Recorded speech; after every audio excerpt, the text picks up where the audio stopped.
Yo, what's up Facebook? What's up YouTube? So yan, meron na naman tayong panibagong video. At sa video natin ngayon, siguradong marami tayong matututunan. Familiar ba kayo sa mga bumibiling mga sirang cellphone?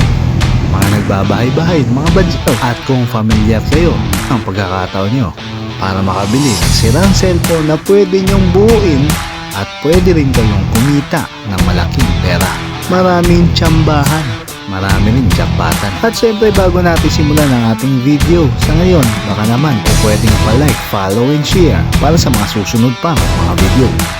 At dito nga sa Carriedo LRT Station, so malapit lang yan sa Quiapo.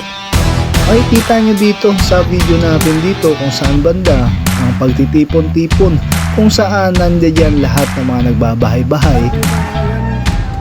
Oo, kasi binubuo nga natin yan binubuo natin.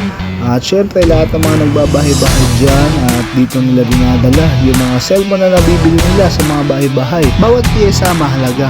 So kaya kapag mayroon kayong makikitang piyesa na kailangan mo para mabuo ang cellphone mo, dito nyo siya mabibili. At kung sakali naman meron po kayong mga sira-sirang cellphone dyan, dalhin nyo lang dito at marami pong bibili. At syempre kung interesado kang mag-buy and sell, muon ng cellphone para sa mga low budget, punta ka lang dito. Magdala ng perang pambili, respeto at pakikisama sa kapwa natin mahihirap na lumalaban ng patas at nagtatrabaho para sa pamilya. Tara na! At syempre kung nagustuhan mo ang ating video sa ngayon, huwag kalimutan mag-like, follow and share. Hanggang dito na lang. Peace out!